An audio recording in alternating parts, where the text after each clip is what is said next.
Assalamualaikum warahmatullahi wabarakatuh. Halo teman-teman semuanya. Kembali lagi bersama saya Adinda Viviana dengan NIM 237623125008. Pada kesempatan kali ini kita akan membahas tentang musyawarah dan nilai demokrasi. Nah, jadi teman-teman, musyawarah itu merupakan ajaran penting dalam Islam yang memandu umat untuk mengambil keputusan secara kolektif dan penuh pertimbangan. Nah, kali ini kita mau bahas apa sih tentang musyawarah dan nilai demokrasi ini? Jadi kita hari ini akan membahas yang namanya dasar-dasar hadis yang menjelaskan musyawarah, kemudian bagaimana sih nilai-nilai demokrasi yang tercermin dalam konsep syuro yang diajarkan Islam jauh sebelum lahirnya demokrasi modern. Nah, kemudian juga udah pada tahu nggak sih kalau ternyata musyawarah itu adalah bagian dari sistem sosial Islam. Kemudian juga musyawarah itu dipakai dalam keluarga, kemudian dalam masyarakat, sampai ke negara, teman-teman.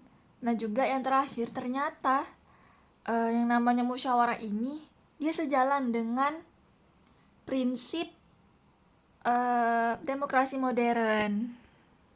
Nah, yang artinya teman-teman bahwasannya musyawarah itu bukan hanya praktik sosial, tetapi juga merupakan perintah syar'i yang membentuk adanya tatanan masyarakat yang ideal, sehingga Islam itu mengajarkan bahwa proses pengambilan keputusan itu melalui dialog, pertimbangan, dan juga pemufakatan. Nah, hal ini tuh sangat sesuai dengan nilai demokrasi modern yang menekankan partisipasi rakyat dan juga keadilan deliberatif, teman-teman. Nah, kemudian apa sih itu musyawarah? Teman-teman tahu nggak sih apa itu musyawarah? Nah, jadi musyawarah itu adalah proses pembahasan atau diskusi bersama dengan maksud mencapai keputusan atas penyelesaian sesuatu masalah yang dihadapi bersama. Nah, istilah ini tuh berasal dari bahasa Arab, teman-teman, yang artinya syawara, yang berarti berunding, berembuk, atau mengatakan dan mengajukan sesuatu. Nah, dalam musyawarah, berbagai pendapat itu dikumpulkan dan diuji untuk mendapatkan hasil atau keputusan terbaik yang disepakati bersama oleh semua pihak yang terlibat, sehingga keputusan itu tersebut dapat diterima dan dapat dilaksanakan dengan rasa tanggung jawab dari semua peserta. Nah, musyawarah itu adalah mekanisme yang menghargai setiap suara. Jadi tujuannya bukan hanya untuk memenangkan pendapat tertentu, tapi juga mencari solusi terbaik dari gabungan gagasan.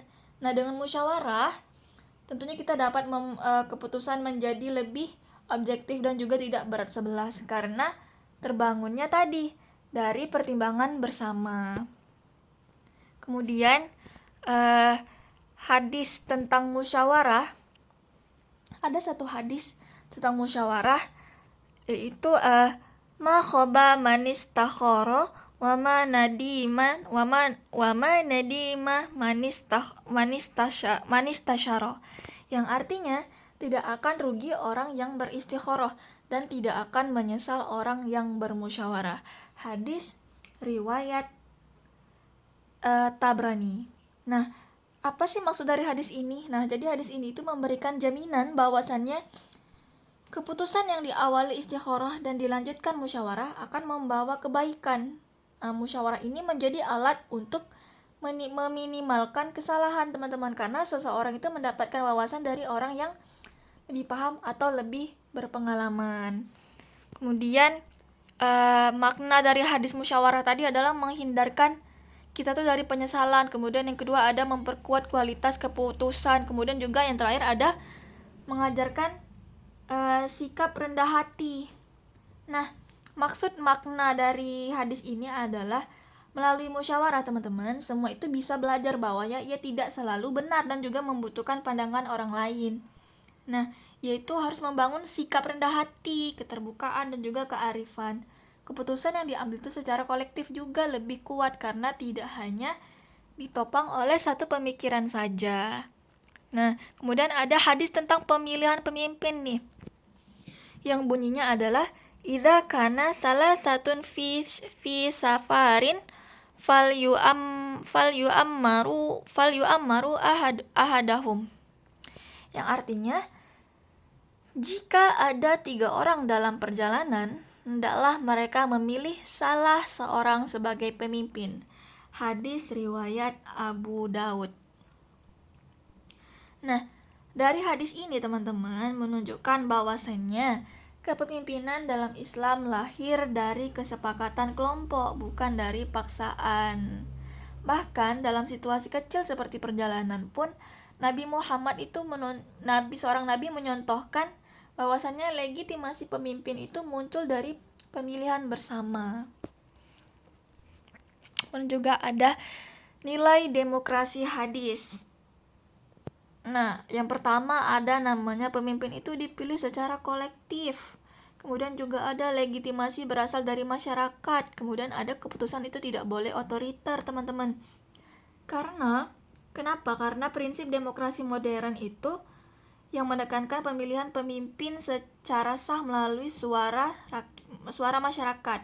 Sebenarnya telah diajarkan Islam sejak masa Nabi, teman-teman.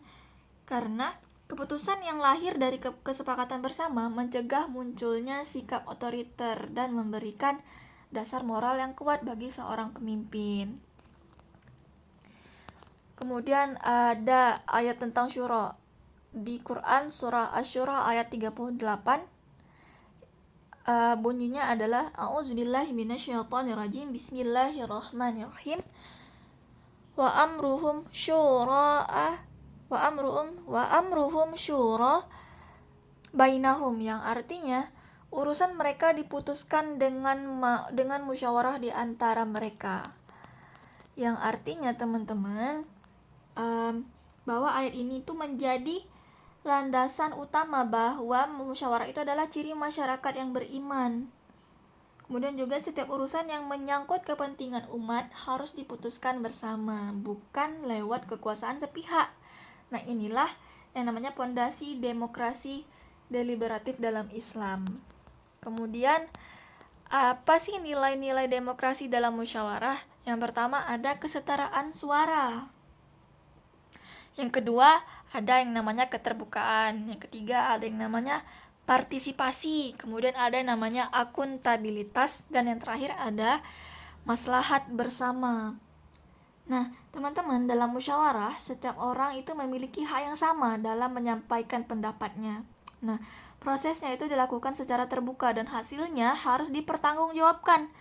Semua ini itu sejalan dengan nilai demokrasi yang mengutamakan kepentingan umum di atas kepentingan individu.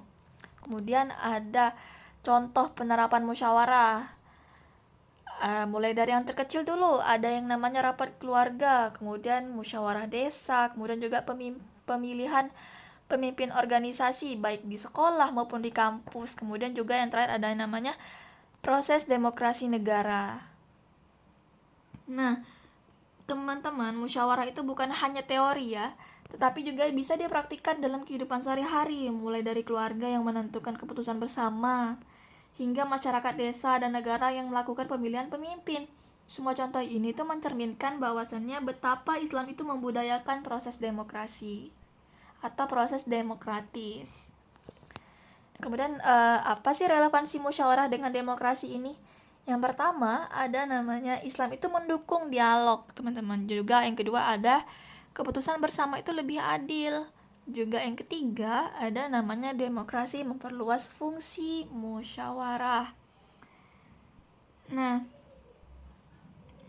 syura itu teman-teman, syura dan demokrasi sama-sama menekankan peran masyarakat. Nah, Islam sejak awal itu telah mengajarkan bahwa adanya budaya dialog, sehingga demokrasi modern hanya memperluas fungsi dan mekanisme dari apa yang sudah dibangun Islam ribuan tahun yang lalu.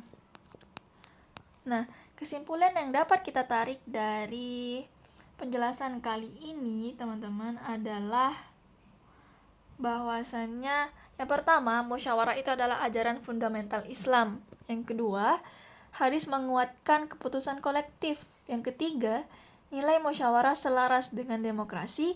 Dan yang terakhir adalah menghasilkan keadilan dan kemaslahatan. Nah, Yang terakhir, bahwasannya penjelasannya adalah musyawarah itu merupakan metode pengambilan keputusan paling inklusif dalam Islam. Nah, keputusannya lebih adil, lebih matang, dan lebih membawa maslahat. Dengan memahami hadis-hadis tentang musyawarah, kita itu bisa melihat bahwasannya demokrasi memiliki akar kuat dalam ajaran Islam. Saya kira hanya segitu yang dapat saya sampaikan. Terlebih dan terkurang saya mohon maaf. Wabillahi taufiq wal hidayah. Wassalamualaikum warahmatullahi wabarakatuh.